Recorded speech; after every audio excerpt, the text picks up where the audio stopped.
Alright. Let's see here. Oh man.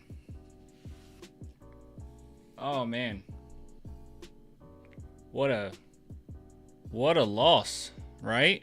What a loss. Am I right? What up, clan? What's up, man? Wow. Sheesh. Wow. Let's see here.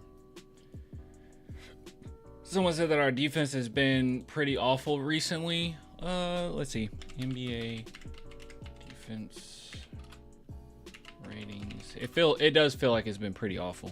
I'm not gonna lie. But then again, you know, let's not just go off our feelings to see if we're correct in feeling that way. Let's see here. We're gonna do defensive rating, but let's do the last 5 games.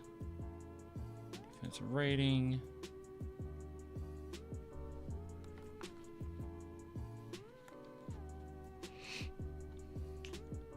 Yeah, actually, the Spurs have been the worst. The second worst in the NBA. Matter of fact, when did Sohan go out? Do we remember?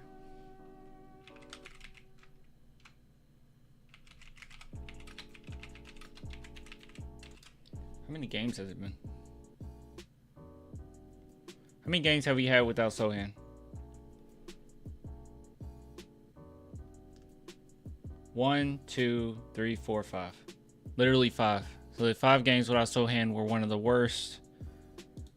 And let's say Sohan was here. He didn't play one of those games, but let's see.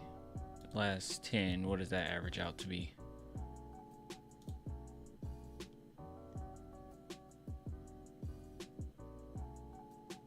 We're about 20th. So yeah, so without Sohan, we're one of the worst, or we've had one of the worst defensive ratings in the NBA. Wow. Yet again, overrated Wembanyama. No, Wembanyama is phenomenal. I don't know what our defensive rating is with him off the court, you know, because it was very similar to last season where the Spurs were one of the worst defensive teams in the NBA when he was off the court, and when he was on the court, we were like top 5 or something. So that might still be the case, but just overall though, defensive rating has been dreadful. Good God.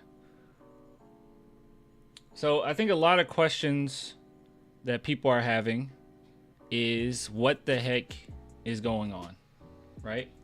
Man, this is crazy. Yeah, a lot of people are like, what is going on?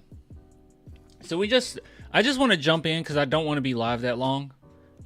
If you guys aren't interested in being on the live stream, that's fine. Like, I'm gonna upload these segments the next few days. We'll talk about the game. We'll look at some press conferences because I think Mitch Johnson released something, so I definitely want to see that. And then we'll take a look at something else. So yeah. So look, I don't know. My brain hurts. Is tanking time? No.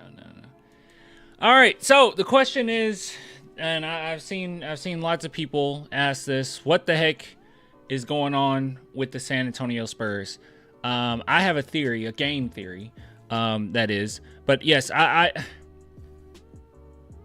inexcusable. Last 3 games, inexcusable. And I've said this before, right? Against the Grizzlies, it's not that I thought the Spurs would win 100%. Okay, I didn't believe that, but I did believe at the very least that we would put ourselves in a situation to win, or at least I was hoping that we will at least put ourselves in a situation to win, and that was not the case whatsoever. So we just looked at this, but just for the YouTube people that see this video later, over the course of the last 5 games. You know, I'm not saying he's sole responsible. I think there's other factors in play that I'll bring up. But not having Jeremy Sohan over the course of the last 5 games, San Antonio Spurs are one of the worst or have one of the worst defensive ratings in the NBA, where we haven't been that much better than the Washington Wizards. It's been that bad.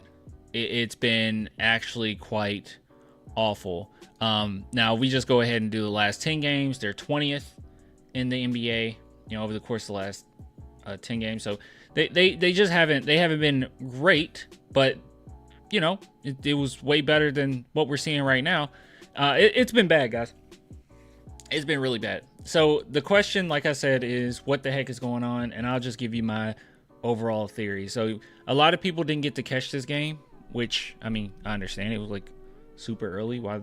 I hate games like that. I hate games on a Sunday at 2 p.m. Like, who wants to see that? But Spurs lost by 20. And you're probably wondering, was it convincing? Was it a convincing 20, or did the Spurs seem as if they had things in control? They had no control whatsoever. Fourth quarter, they scored better, but I'm going to bring up that fourth quarter in a second. But, man, guys, I'll just be frank. I'll be I'm going to be blunt.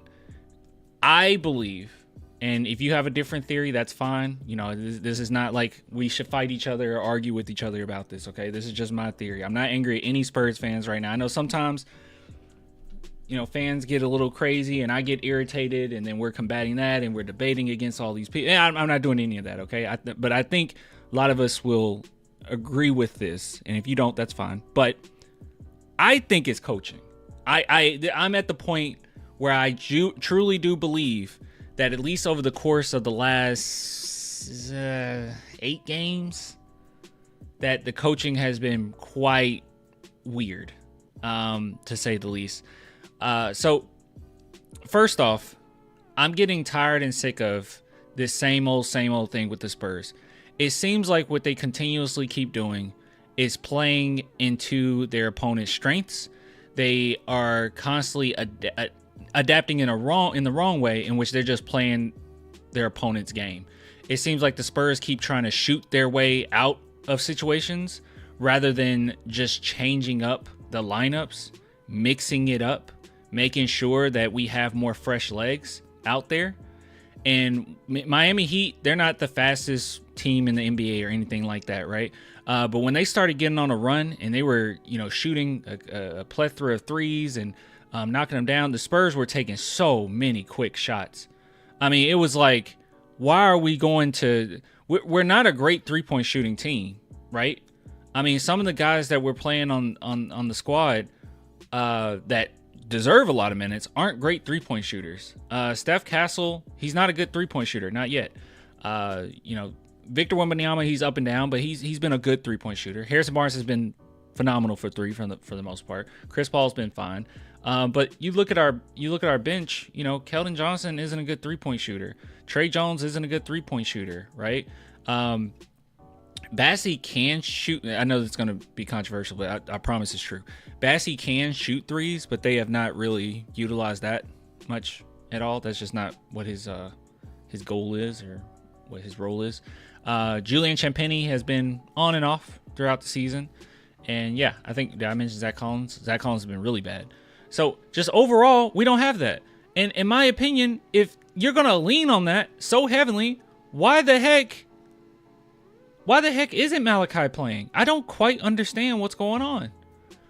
I don't know why we keep doing this. And then Jeremy Sohan, obviously he hasn't played recently, but Jeremy Sohan isn't a great three-point shooter. So I don't know why we're leaning into other team strengths.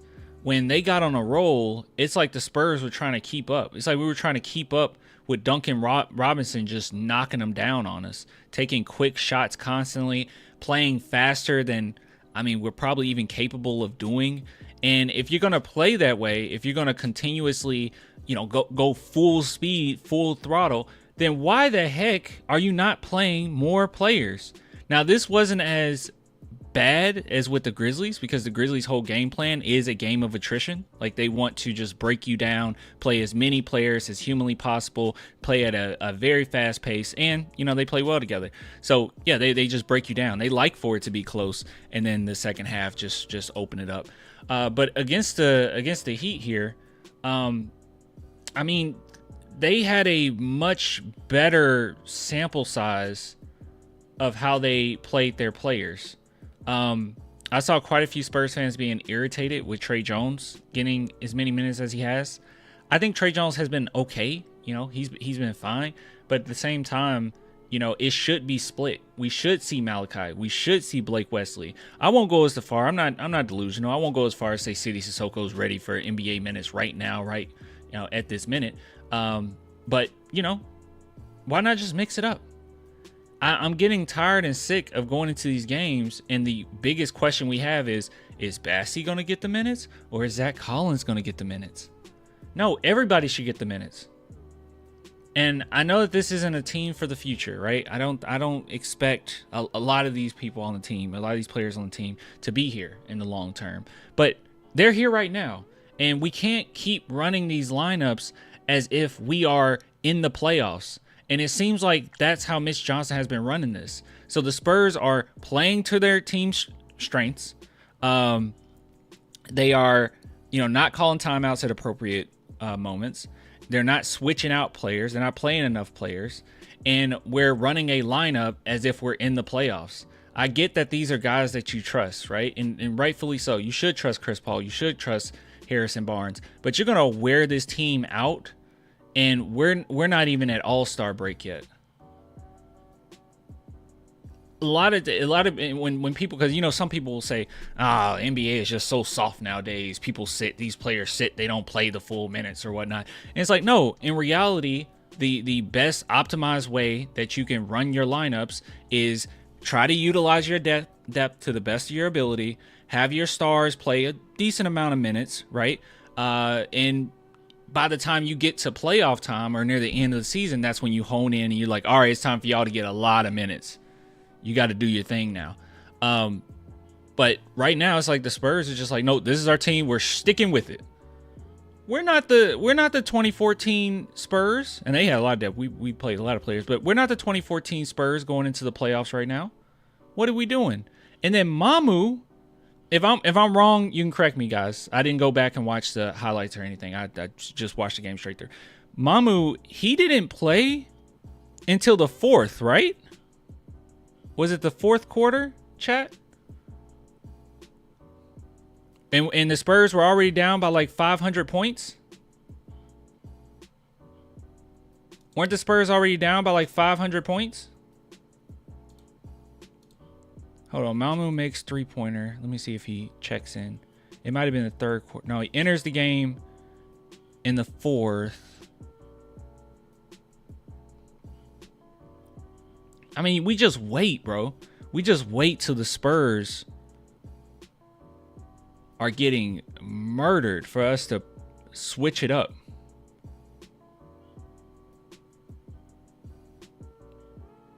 Hold on. Actually... All right, we called a timeout when we were down by 10, right? All right, call a timeout when we were down by 10. 2 minutes later, we're down by 12. We called a timeout. And he called a timeout. At that point, they got a 20-point lead. So the adjustments were null and void. Like there was nothing going on there. I'm just trying to make sure that I'm not crazy, that Mamu only played once the fourth quarter hit. Like we were down by forever. We were down by infinity.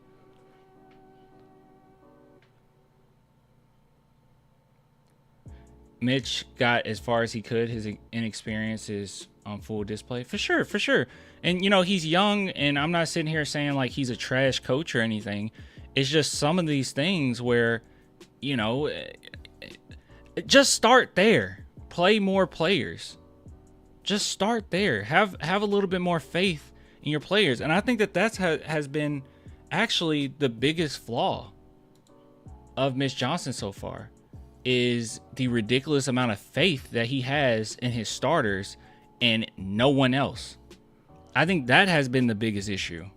He has so much faith in them that he will play them, and even if there's a long, horrible run that they're going on, he will continue to play them. He will not take them out or put in a player that may not have got, like, in a game like this, guys, the Spurs had no control of this game in the second half, okay? I'm just going to be real. I know the fourth, they got it together a little bit, but it was quite awful, right? I'll just say it, basically all game long. Since the second quarter, they didn't really have control of this game. Blake Wesley getting 2 minutes, Malachi Branham getting 2 minutes. You guys can tell me that they are, well, no, none of you guys really say this, but like, people can tell me that they are like one of the most trash players in the NBA. You can tell me that, but I've also watched them. Okay, I've watched a lot of games with Malachi and Blake, and they are NBA players. Okay, they are at the very least NBA players. You can say, oh, they're G Leaguers. They are not G Leaguers. They would destroy the G League. They are NBA players. Are they stars? No. Are they, really great players? No. But they have a few assets that they have, or a few attributes that they have. That's what I meant to say. A few attributes that they have that the Spurs could utilize right now. Oh, you want to shoot more threes? Well, you have Malachi Branham, who is undoubtedly one of the best three-point shooters on this team. Easily. I think last season he shot 35%. This season, the time that he has played, he shot nearly 40%. He is one of the best. And also, I think that he would highly benefit from having a Steph Castle and Chris Paul when it comes to being a catch and shoot shooter. And then Blake Wesley is a decent defender, right? Let's not put everything on Steph Castle. Jeremy Sohan isn't here right now. How about we utilize Blake Wesley a little bit of his energy? You want to play fast? A lot of times the Spurs have adapted to, in a bad way, adapt to what the other team is doing and just do the same thing. Okay, you can play fast with Blake Wesley. You can play faster. Fastest player on the team. I don't get it. I don't quite understand. Doesn't make sense.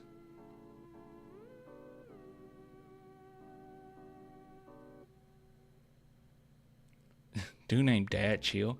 He said MJ and LeBron did. You're a casual. I don't know if he's talking to me or I don't know what we were talking about. I have no idea what that's about. And he might have been talking to someone else. Anyways, Blake had great moments last year for sure. It's not even about, guys, let me say this, okay? It's not even about, let's play all of this great talent that the Spurs have. It's about, this is all that we have. And when you don't play your players or don't utilize just some of the talent that you have, and give some of these guys a little bit more rest, you're going to end up creating injuries. Knock on wood, but that's what happens. I saw someone say, well, they should only play in case there's injuries. But we're going to create injuries by not playing them. You have to play your roster. And in games like this, when you're just getting beat down, it's fine to just take all your starters out. All of you guys sit down and throw in some other guys. It's okay to do that. They're hungry. They're going to play hard.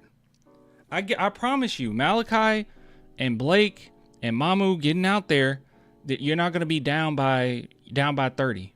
Matter of fact, you might end up getting 39 points in a quarter. Just silly. But I mean, my takeaway is just stop trying to shoot your way out of games. Okay, I feel like you're skipping steps here. Just put good, adequate lineups out there to give your players rest. And if it's just to sustain, do it just to sustain. But Spurs too often are losing games within like 2-minute spans. You know what I mean? Like it's like 2-3 minute spans.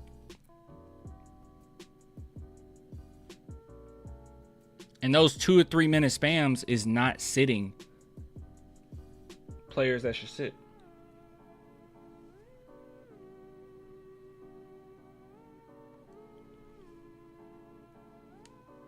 If rest prevented injuries, Embiid and Kawhi would stay healthy. Well, Kawhi have a degenerative thing that no one can really control there. So there's that when it comes to Kawhi. And then Embiid, yeah, I don't really know too much about Embiid. He's just kind of injury prone himself. I mean, there's exceptions to the rule, you know.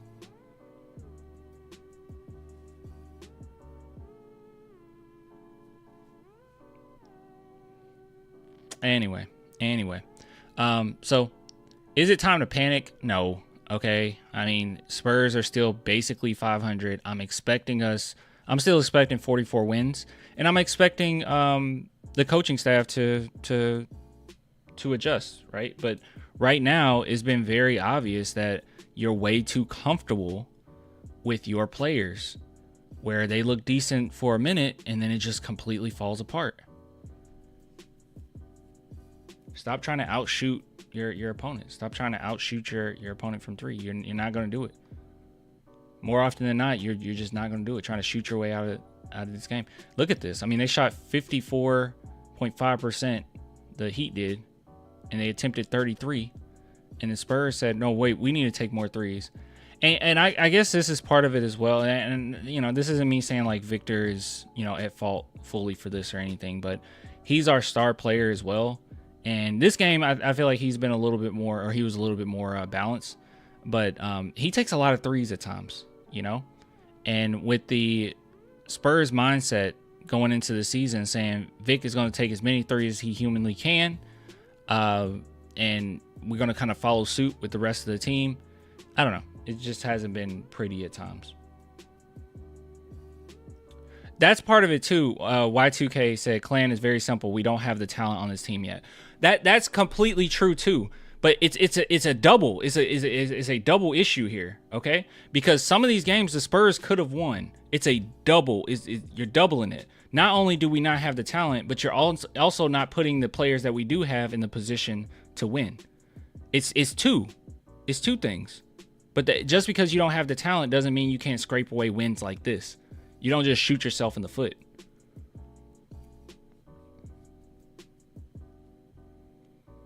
We're going from maybe a 20% chance of winning a game to literally 0. I guess. That we're not putting ourselves in the position to win. You go against the Memphis Grizzlies, the fastest paced team in the NBA, and you only play like 7 of your players. You're not going to win that game no matter who you are, no matter how much talent you have.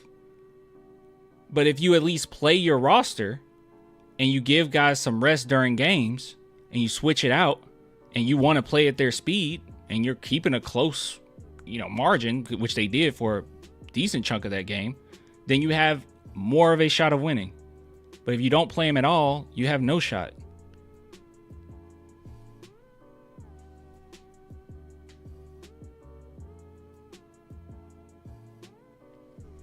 There were defensive lapses, lack of intensity on defense, and then lack of adjustments against the zone, which took us out of the game. And, Wemby has brought this up as well, that he feels like there's not a lot of adjustments mid-game. It's too late. You're putting way too much faith in your main guys. So we're having no shot at winning these games, but I don't want to use the excuse of, oh, you just don't have the talent. Yeah, we don't have the talent, but we're also not doing ourselves any favors here. Defense is not being emphasized. I also think they're just getting worn down defensively too. But yeah, defense has been pretty horrible. One of the, like I said, since the Sohan injury, one of the worst defensive teams in the NBA. Basically the worst, right next to the Wizards. I blew my gasket on the Bulls loss. That was horrible. That was a lack of a timeout. You remember? You remember M? They didn't. I mean, Chris. That's Chris. Sorry. Remember Chris? They didn't call a timeout on that one either.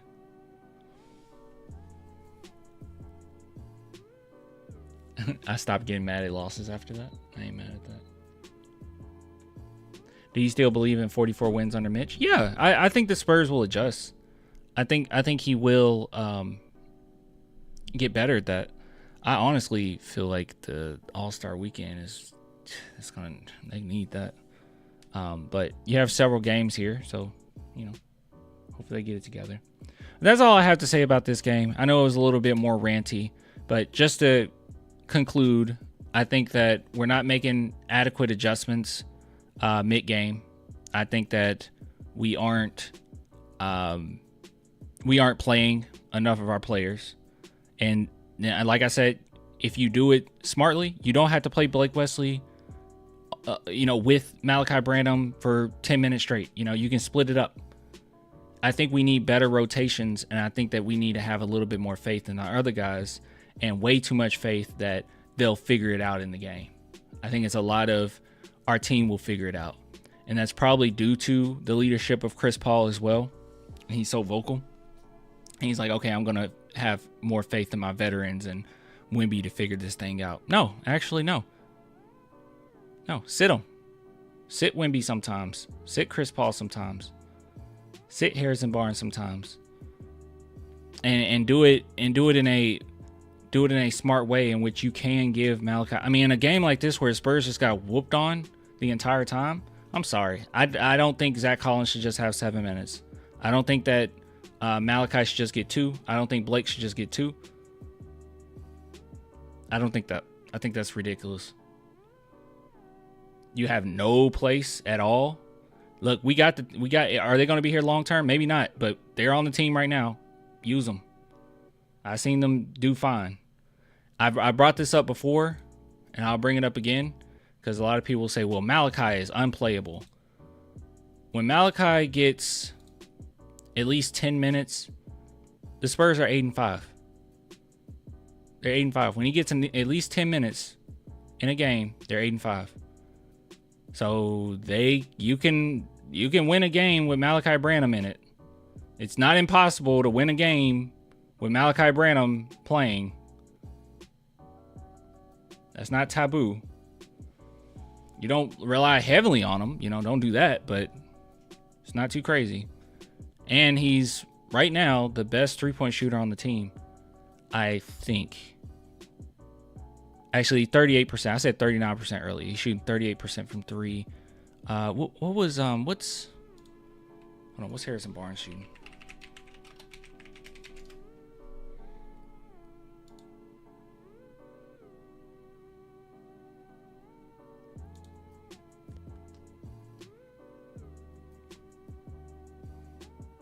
%. Yeah, Harrison Barnes shooting better.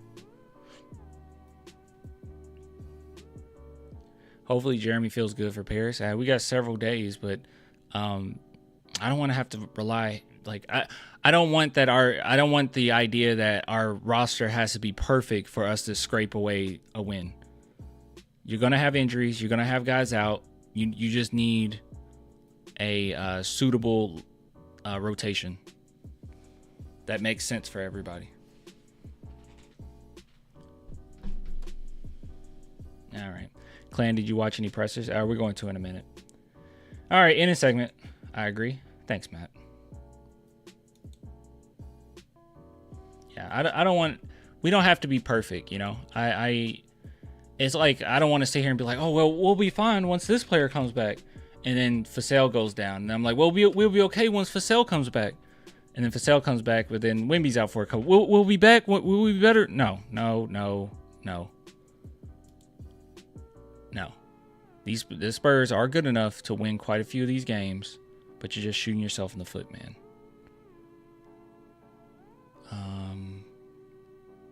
Let's see here. Oops. Hold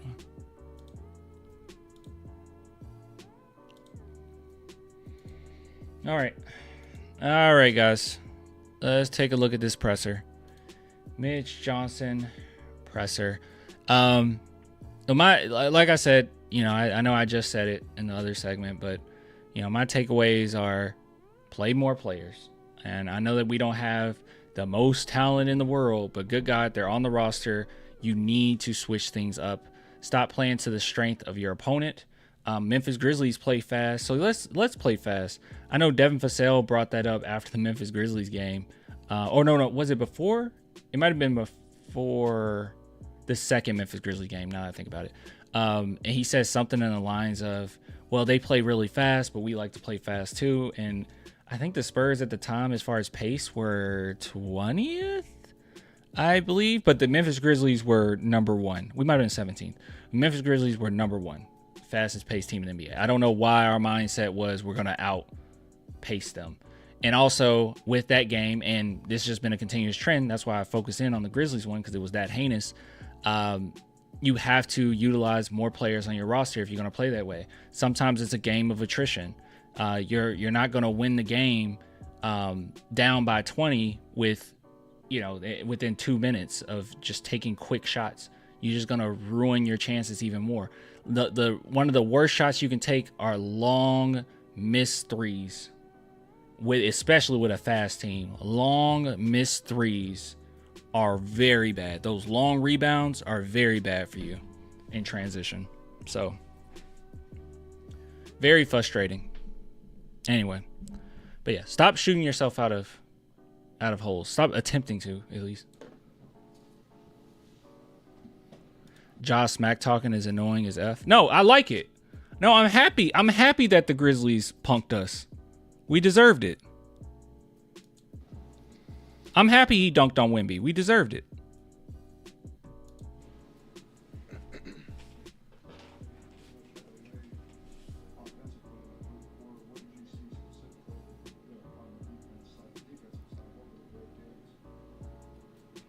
Select communication. It's been a really big issue for us this year.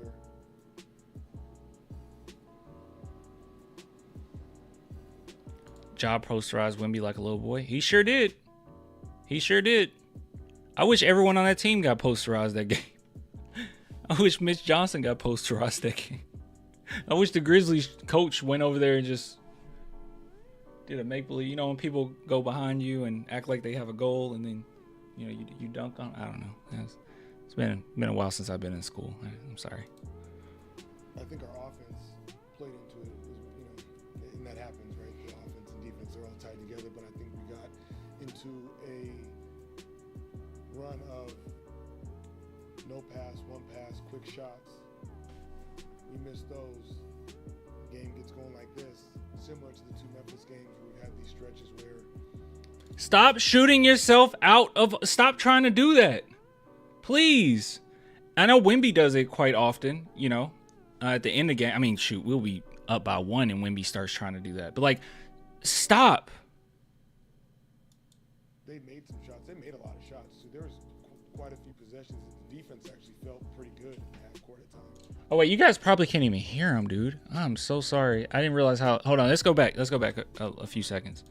And there's games where we've had these stretches where they made some shots last game, and that happens, right?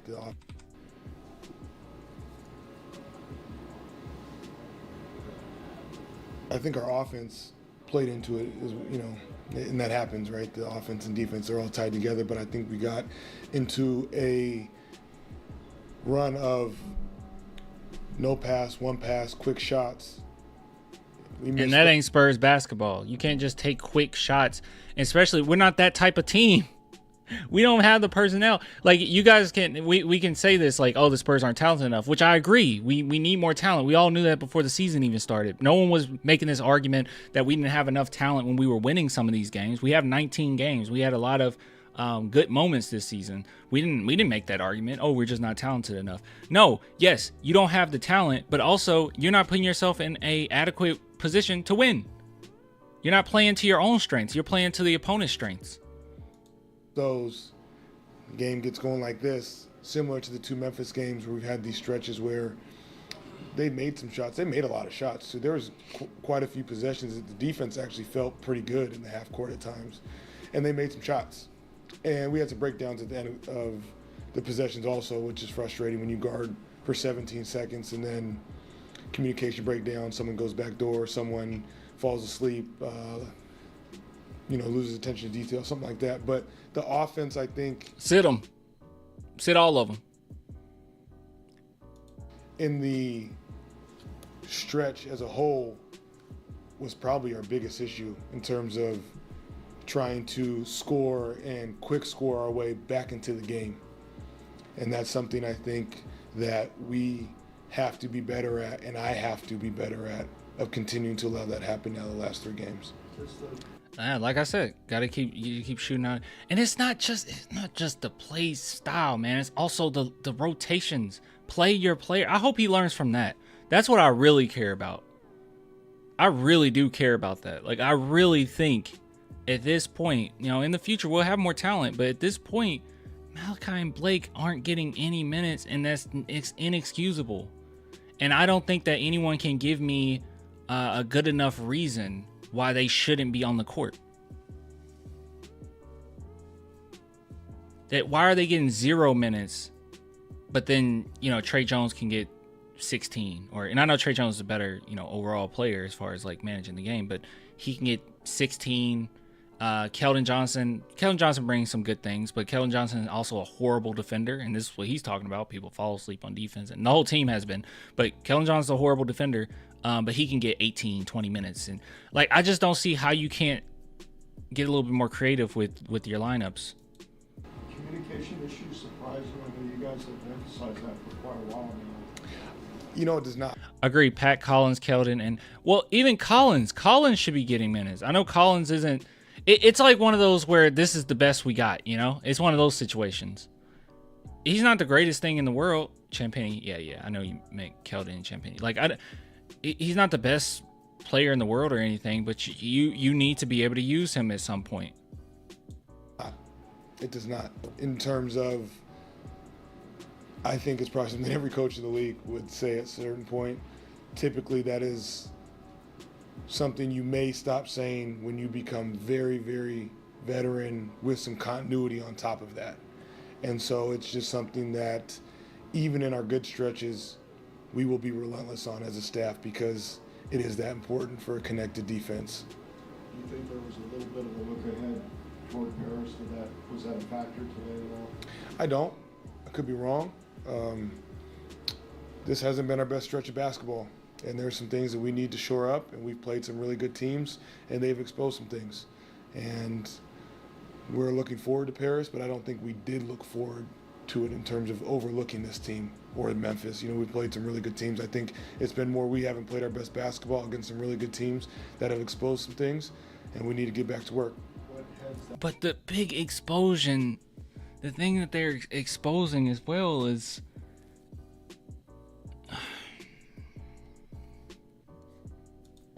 just playing more guys, man. That should be part of this.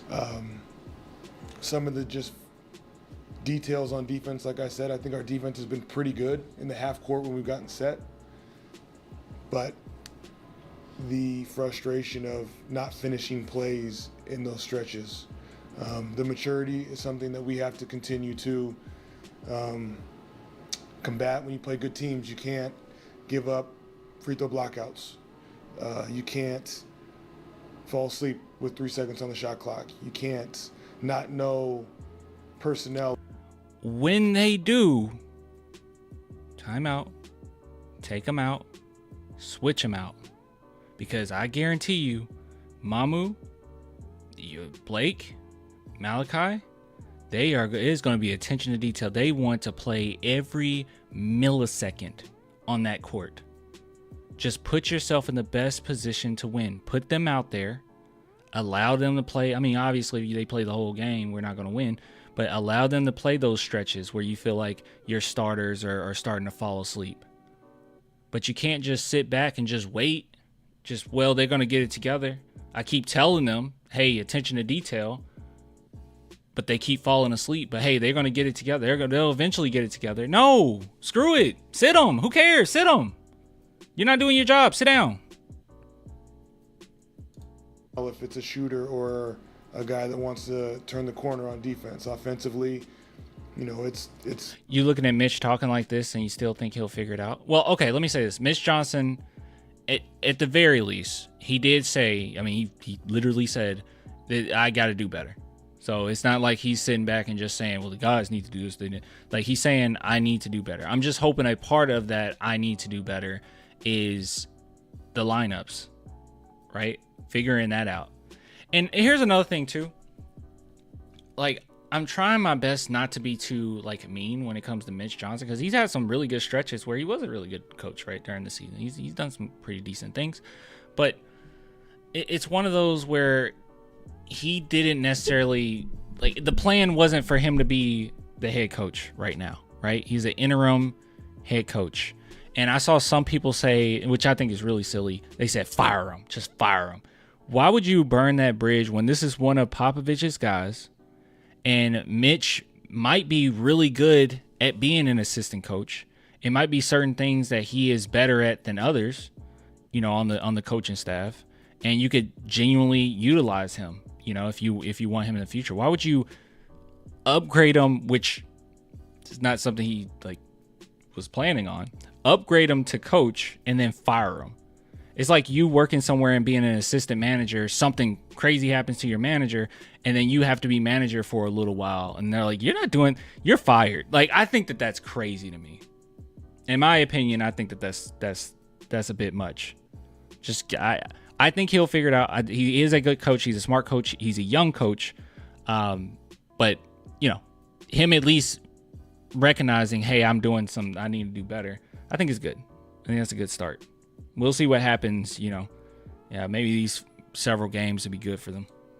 When you're up 10 points, being fundamentally and just as solid, just because you're up 10 points, don't try to do something that's out of the box.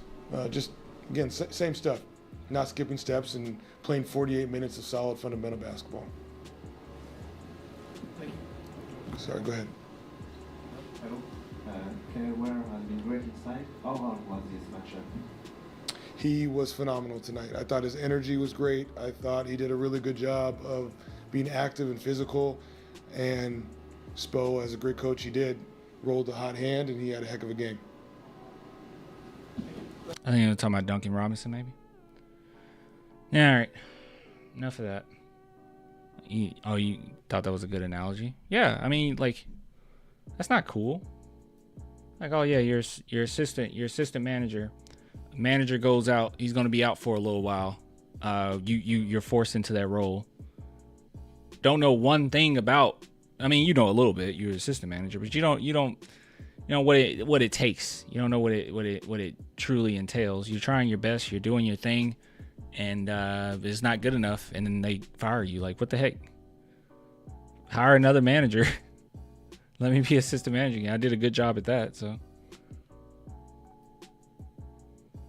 Yeah, don't just lose the guy just because, you know, he might be really great. Popovich doesn't choose anyone, so I want that to be clear. Like, let's not start acting like, oh, he's dumb or he's trash and he's garbage. Like, he's a good assistant coach, and the reason why I know, and this might be a little bit too much faith in Pop, but you know what? It just is what it is. Okay, he's been doing it for a very long time. Greatest coach of all time. I do trust Pop and the people that he put around him. Everyone in the chat right now is saying, I can't wait for Becky to come back, right? Like, oh, I hope Becky is our future coach. Well, Popovich is the one that gave her that opportunity, right? So he knows good coaches, and he knows what they can bring. He knows their strengths that they can bring to the team. And maybe, we don't know this yet, but maybe, just maybe, Mitch Johnson is more suitable for that role. Maybe, but we'll have to see. I do believe that he'll get together, because some of these adjustments is just, I think it's fixable. I don't think that it's like completely broken. I don't think that our team, and I guess it's probably the character of the guys more so than anything, you know, he's doing specifically, but I don't think anyone on the team is going to start being disrespectful or start like ignoring the coach or falling apart in that way. I don't think that that's true. I think they're going to try their best to work together. I agree, Clan. He got thrown to the wolves, but that's just the way of our world these days, of all of us working hard. Yeah, he'll be all right. You know, and like I said, Boston coach is 36. I mean, I don't know what the.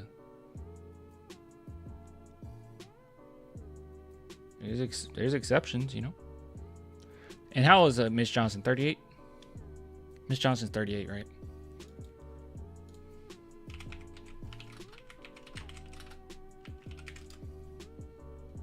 39.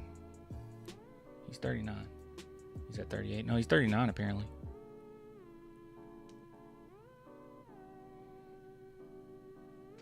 He's 39.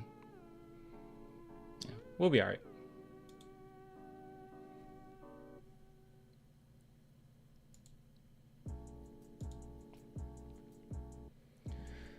All right. All right, last order of business for the night. Last order of business for the night. Because I want to play some Marvel Rivals. Devin Vassell.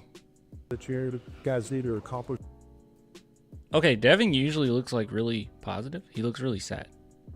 This is a sad Devin.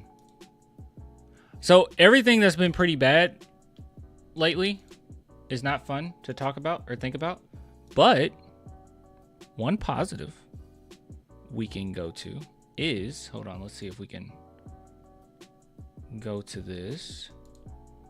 Go to the Spurs. Heat. I could literally just type in his name and I'm doing all this. Devin Vassell is back. That's the one positive I can take away from all this. He is back. All right. He is back. He is ready. And we should not be too worried about Devin anymore, at least for the time being. I know there was some stretches where we're like, what the heck is going on? But it seems like he is back comfortable.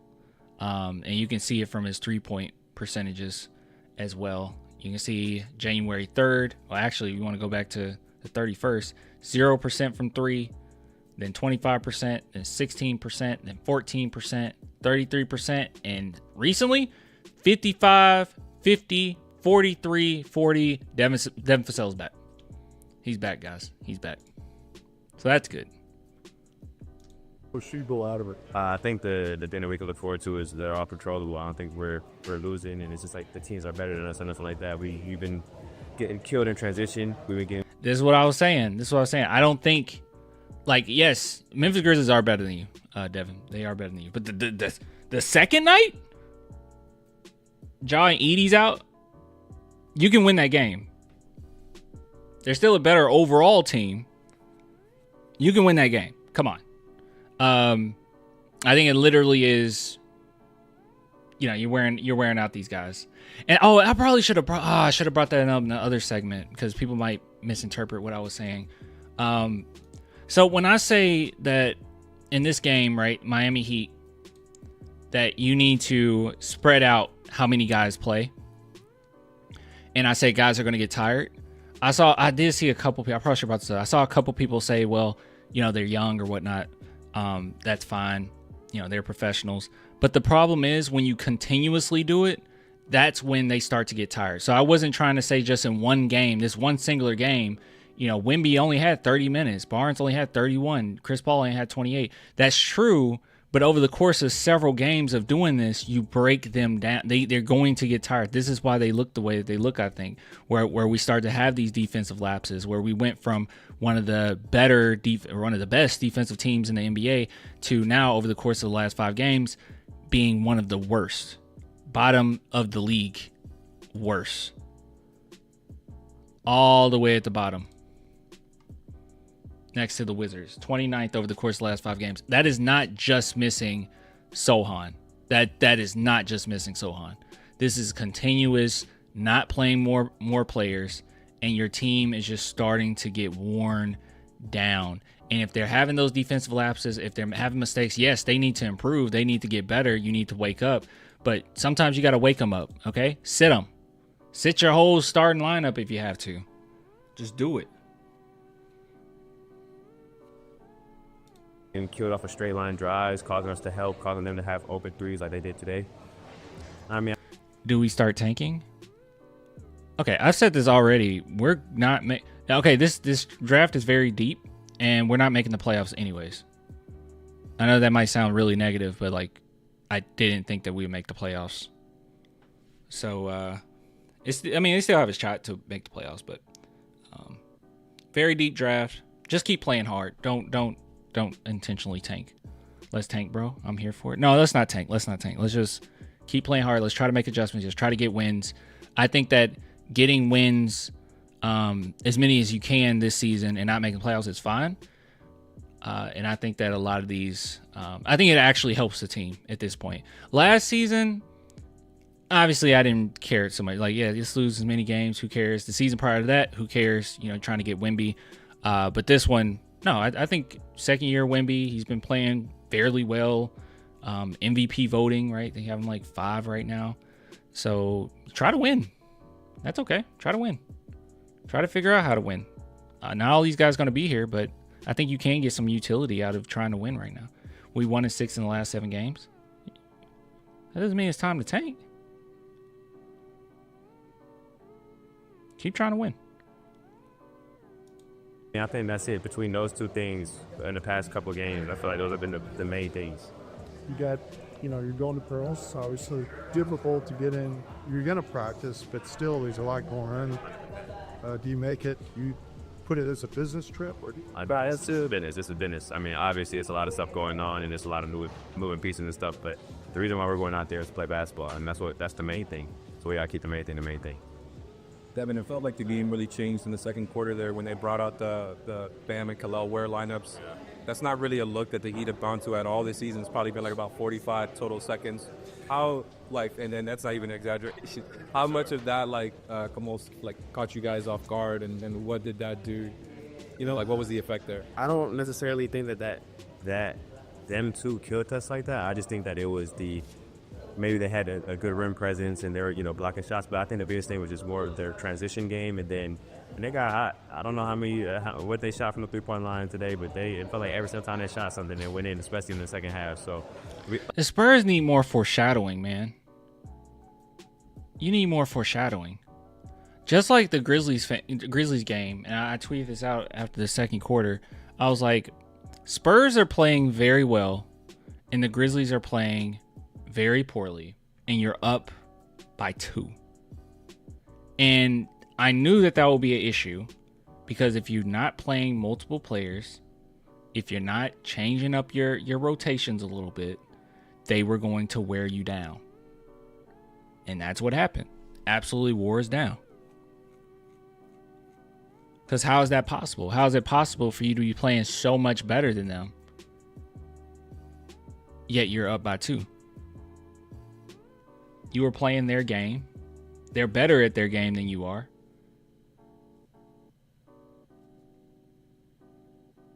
Yeah, sorry, I was looking. Tanking for pick 8 or 9. Another Primo or Sohan. Spurs need trades for Cam Johnson, Nembhard. No, dude, this draft is actually, no offense to Primo, and wait, Sohan's really good. What are you getting at with that? No, anyways, this draft is really good, so don't think like that. Stop that. Knock it off. Like I said, we got to contain the dribble. We got to be better in transition, and those are the 2 things that'll help us out. And Mitch was saying the defense is sucking. So since they're shooting. Yeah, and that's what I'm saying. So, I mean, the thing is, I know they're last. So, the thing is, if you guard your yard, if you play one-on-one, you don't have to help. If you don't have to help, then, after that kick-out 3, you know what I'm saying? So, we had to take more pride in guarding the ball one-on-one. I think that'll help us out a lot. And we know we're playing the... we need to take more pride in guarding one-on-one. That would help us out a lot.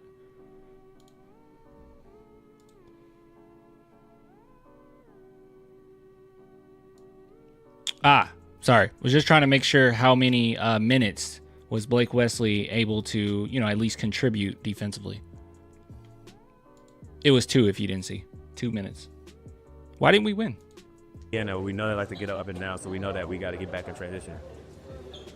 You are on the bus trip now. You are going to Paris. What do you expect from this trip for the Chiefs? I expect 2 wins. I expect us to bounce back. I expect us to be locked in and focused because they're not going to give us anything. We got to play better.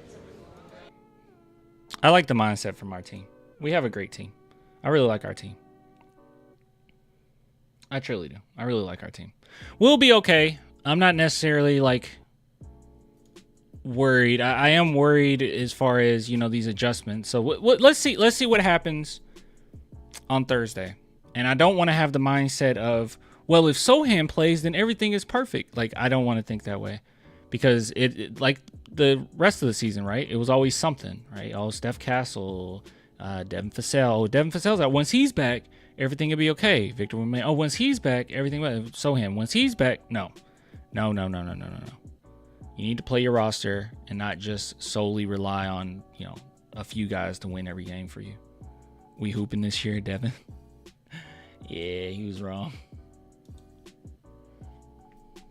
Yeah, he was pretty wrong, wasn't he?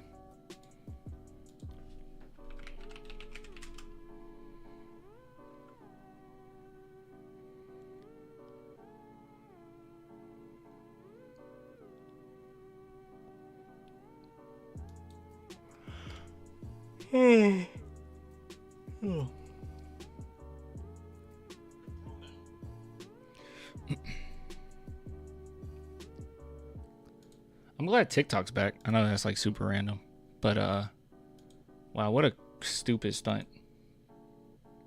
What an absolutely stupid stunt.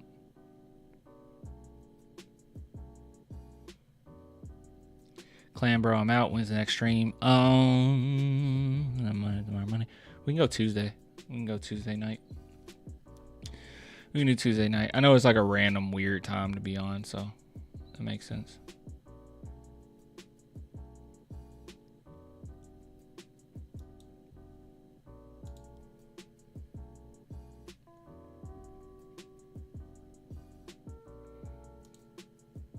So they were outclassed by all the teams they lost to. If we need to guard better, then we need to utilize everyone. You got to utilize your roster. I don't understand why we don't.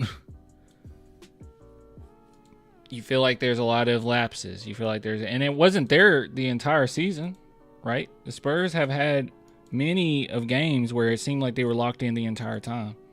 But when you continuously have these lineups the way that you have them with a very young team, you're gonna get hurt. Your margin of error is really bad.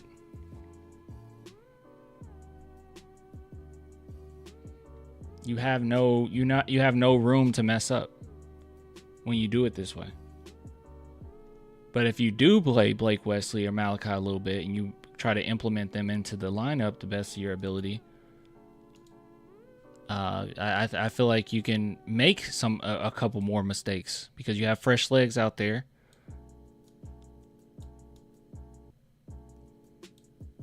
Oh, I need to change this. But yeah, you can make a few more mistakes. I mean, don't do it on purpose, but you can make a few more mistakes, and it might not hurt you as bad because you have a suitable enough roster out there. But if you're only playing a few guys and you get behind, and then in order to come back, you need to play those few guys. you're just tired. Like, I don't know. It's just gonna look really bad. It's gonna look really ugly. That's why you get a third quarter like that. You know what I mean? Punch him with more. I feel like Pop did a pretty good job of utilizing other people on the team. I don't know.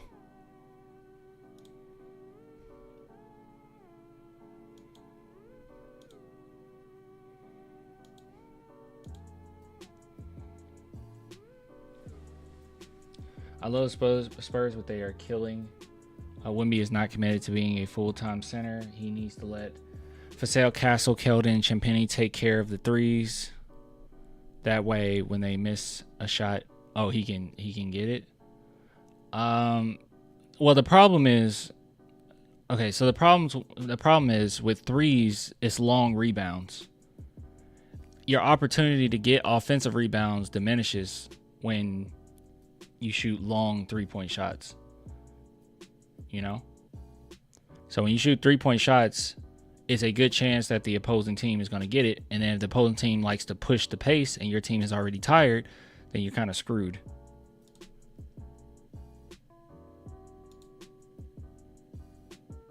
I think that's the big issue with when you take a lot of threes.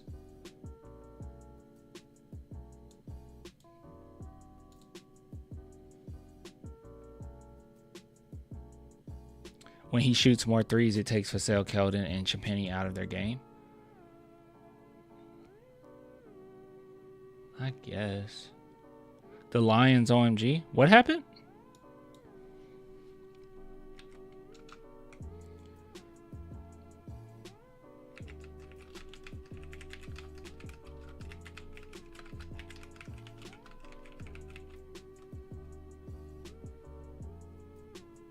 Mamu and Branham needs more minutes. Blake as well.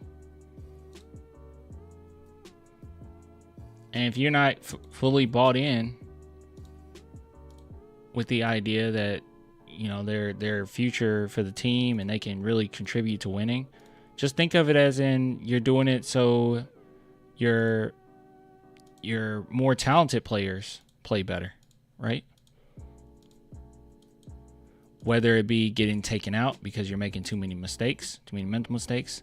And, you know, because I guarantee you, Mamu, Blake, and Malachi, they're going to be locked in. They haven't played. They're going to be a little rusty, obviously, because they haven't played. But they're going to be locked in. They're not going to want to make any mistakes. They would love to have your minutes. You're a team, but, you know, they would love to have those minutes. So they'll be locked in.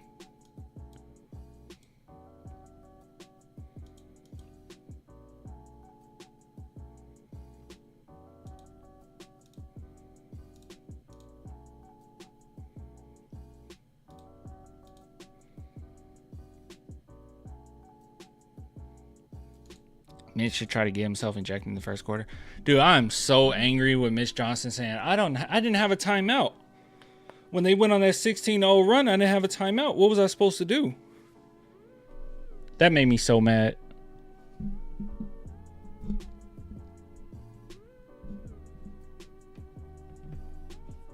Wemby was the chosen one, clan. Why?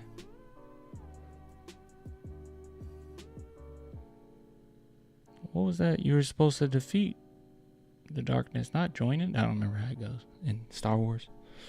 I would love to see them play, but knowing Mitch probably earlier, I felt depressed, and seeing Mitch not using the roster just sucks.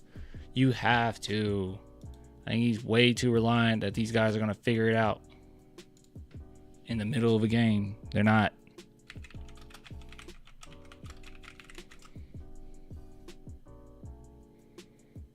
Gotta make some risk.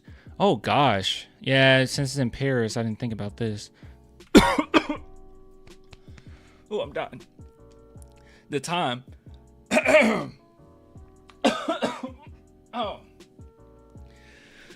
Oh gosh. So I guess we'll upload a video before that game and then just go live that night. I won't be able to watch this game live. Thursday at 1 p.m. I won't be able to watch that. So, yeah. Looks like we're going to be highlighting it, y'all. Highlights. Because, yeah, I won't be able to watch it.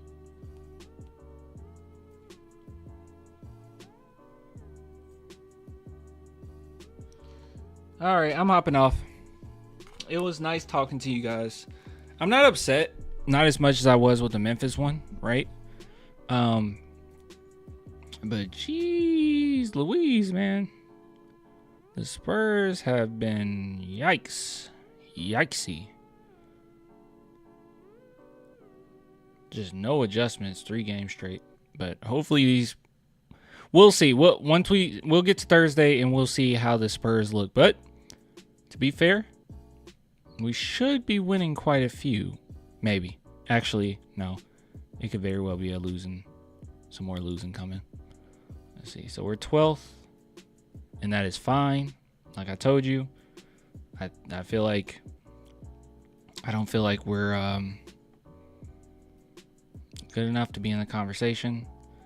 The freaking Hawks are very much so irritating me, so we'll see how all that pans out. But as far as them being bottom tier of their conference, that is not going to happen, unfortunately. We're just praying for them to not make the playoffs, which is still possible. Now I'm just like, hey, can you just be around 7 or 8?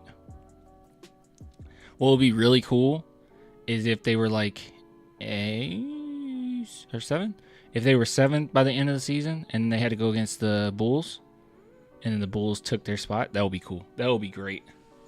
That would be great.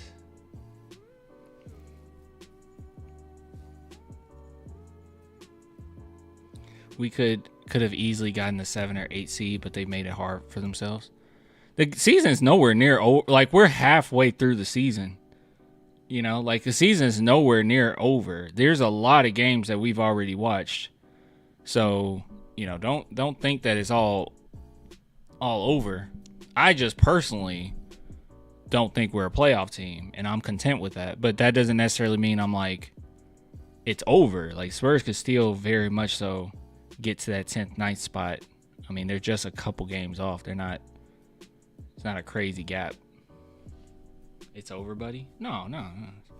It's not over. I think they'll be fine. I think they'll figure some things out. But, you know.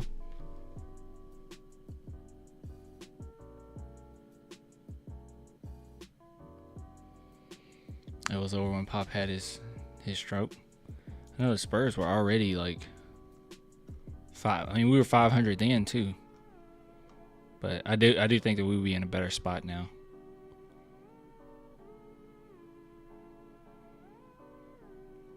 I went too far.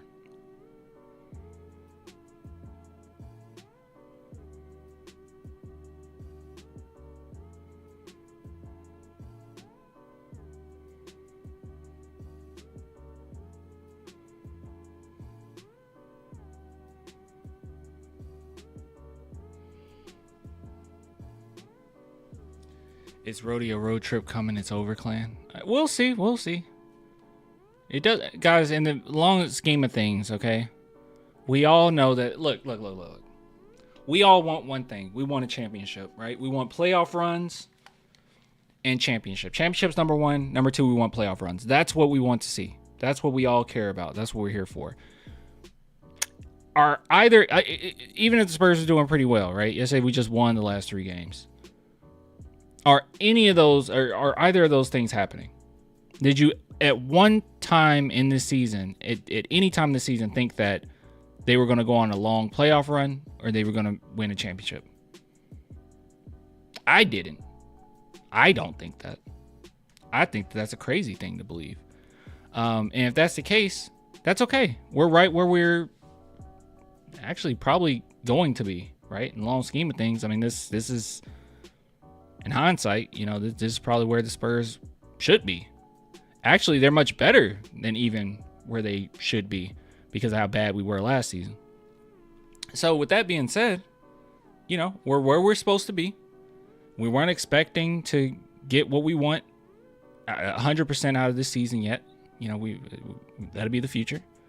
And everyone and their mama knows 2025 draft, that is the golden egg. That is what's going to really start this bad boy off. And then by 2026, that's when the Spurs should be rolling. That's our timeline. Got a few question marks, you know, as far as coaching and, you know, what's going to happen there. But right now, we're still on pace where we should be. So at least I'm okay with that. Just admit, Clan, Spurs are garbage. I don't think that. Lots of red flags. It's okay to be a little skeptical, a little worried right now, but you know, I don't think you should be, honestly. I think we'll be all right. It's just right now, coaching has not been where it needs to be. Enough guys aren't playing. But we also have seen a Spurs team that does do their thing and does look really impressive. We've had games where they have looked really impressive.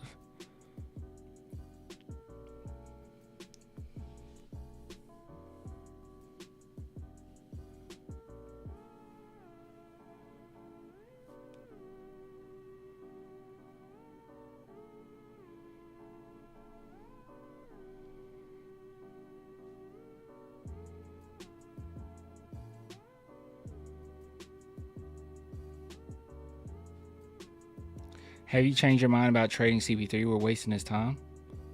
No.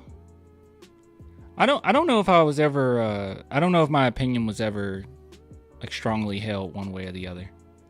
I would like for him to stay.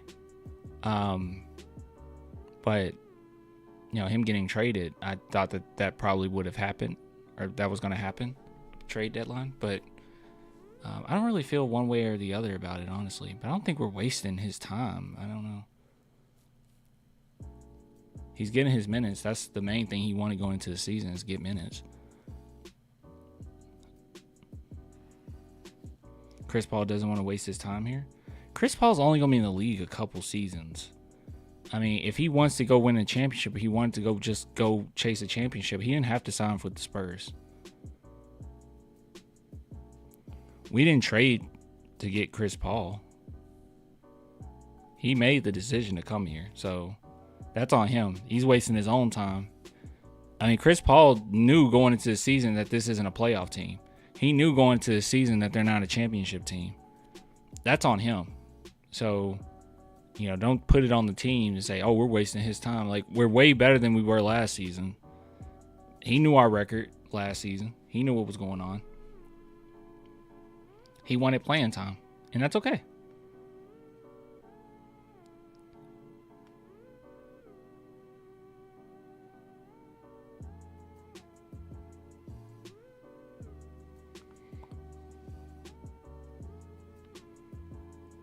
Oh, man.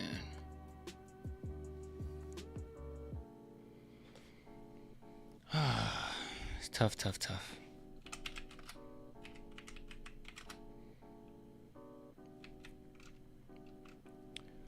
Eric says golden egg, but can't name players that Spurs want that could change team.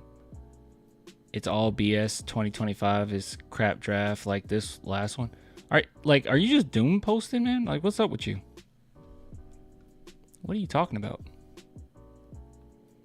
And just like every season, I mean, at least on this channel, we're going to go through every single player, or at least every lottery player.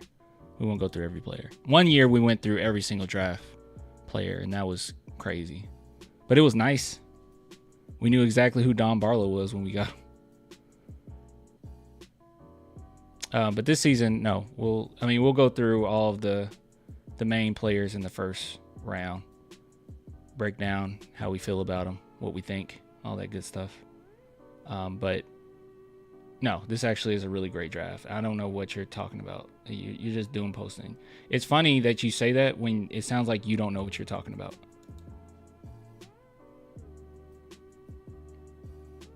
You jump in to say, everything's going to be just like how it was before, but you don't even know. You probably didn't even know anybody in the last draft. That's how you're coming across. Just to say it's going to be crap like before. Like, I don't know. You're not really giving me anything. If Mike Conley is injured, who knows if Wolves trade for CP3 for... yeah, maybe. If the Spurs try to go for a trade, we need to know what position we're drafting for. We could theoretically have 3 lottery picks. I hope we have 3 lottery picks. As far as what positions I think the Spurs should draft for, I do think that you need another guard, right? I think you need another point guard. Most importantly, though, on top of my personal list, I think you need a small forward.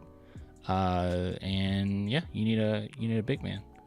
I wouldn't mind trying to grab a big man out of this draft, but yeah, small forward is like my main priority, though. Small forward is main priority because Barnes is just a placeholder.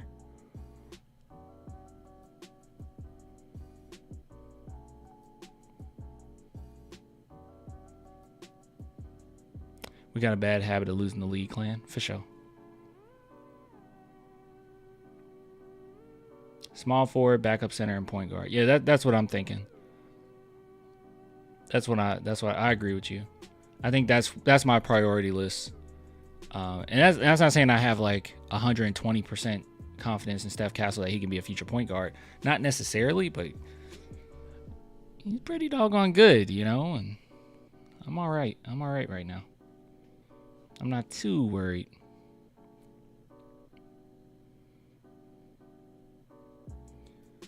Trey Johnson comparison is Jalen Williams or Vassell, in my opinion. Keldon plus our pick for him.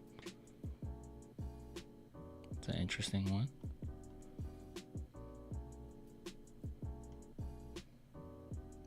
But moves are coming.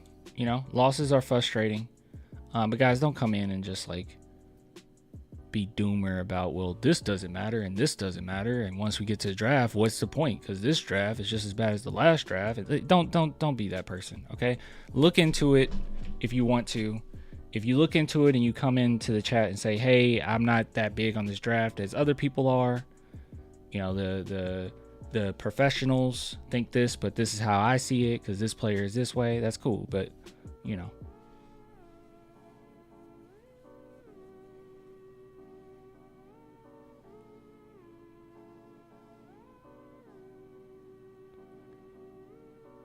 I feel like more players last year had more noise, like guys you wanted from a G League this year. Only two guys I've heard of all year, but both going number one. Dude, don't rely on just like the noise, man. Don't rely on that. Go to the draft. Here, you could just go to draft projection. And just let's see. I think it's it's Tankathon. There we go. Just go to Tankathon. Go to Tankathon.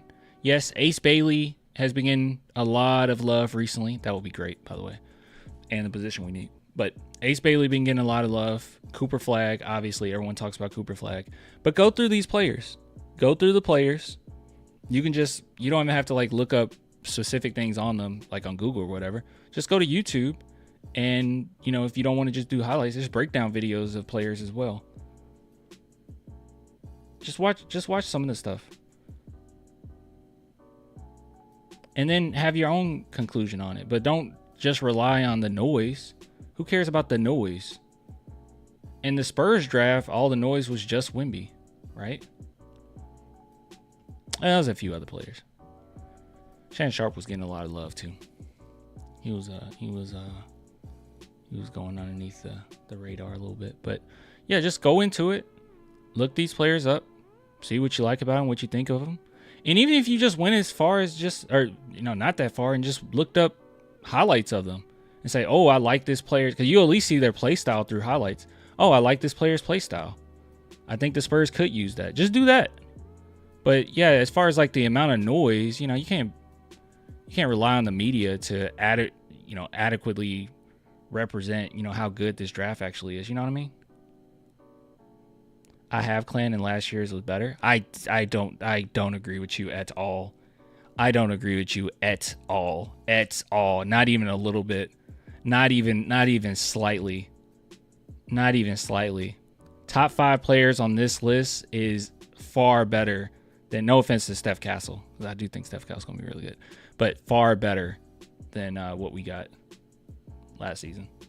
But I think it's way more depth in this one. If you feel that way, that's fine.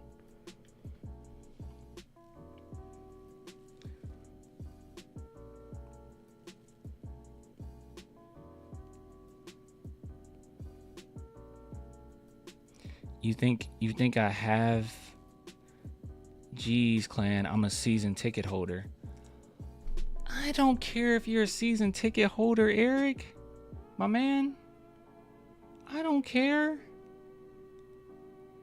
Do you know NBA players have podcasts and they play against a lot of talent and they will come out with like some of the worst takes?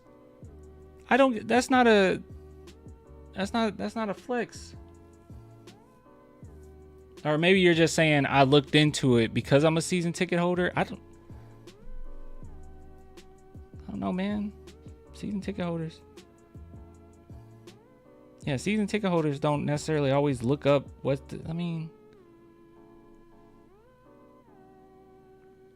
Flag, Harper, Bailey, Trey. Yeah, some really good ones.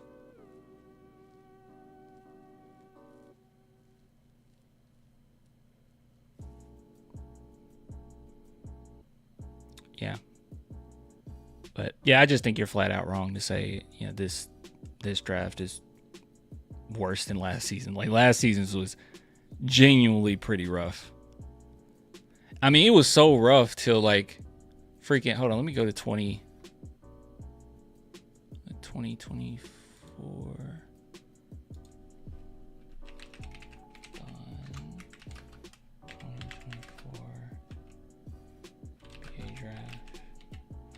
It was so bad till literally people that were in the lottery would have been the end of the 2023 draft.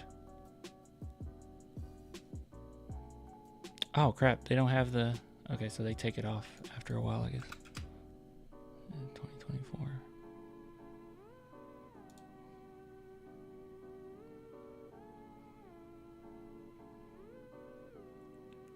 Yeah, dude, Zachary Risachet. I didn't even... Last season, I don't think he makes the lottery. I'm just being real. I don't even think he makes the lottery. That was pretty bad. Salone going 6. Salone would have been the end of the first round the season prior. I am quite shocked Matas Buzelos went so far down. I thought the Spurs would grab him. But the thing about him is apparently he was a huge Bulls fan growing up. So I'm wondering if it was something where he was telling teams like, oh, you know, kind of want to go there. I still like Ron Holland's potential.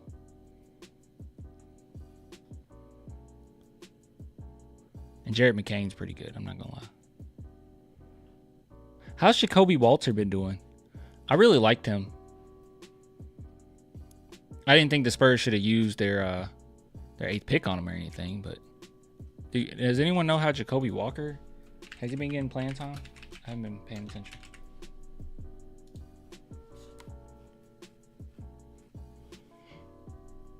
I really liked him. Let's see.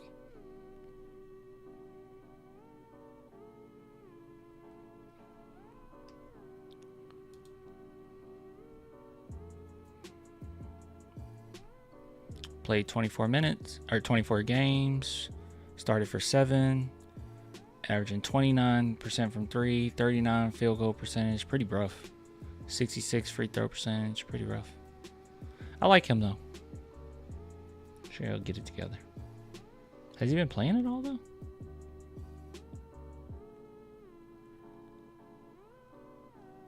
Like the last few games?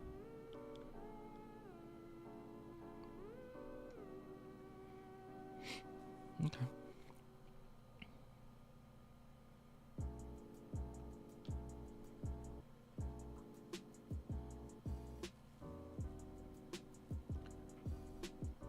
Oh, so I'm not the only one, Mario. He says, I was thinking Buzelis forced his way to the Bulls, kind of like what Castle did, not during doing workouts with other teams. That's what I thought, too. Because I was like, why is Buzelis going so far down? Because he's a genuinely good player. I wanted him. Yeah, I thought that, too. I'm glad I'm not the only one that thinks that. Because I know he was a Bulls fan growing up.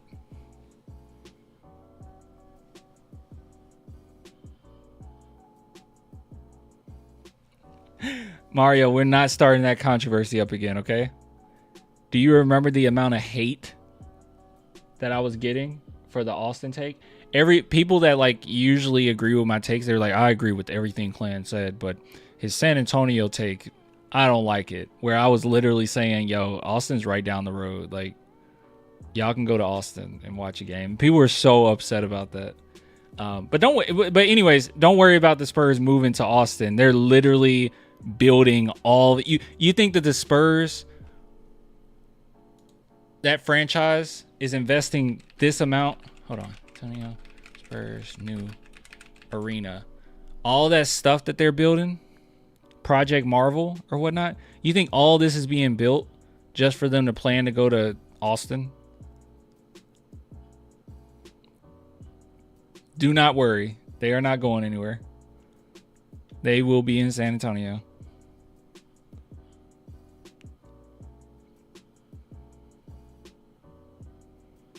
$4 billion. I tried to find how much it was. $4 billion. $4 billion they're spending on this. Your franchise ain't going nowhere, okay? Trust me.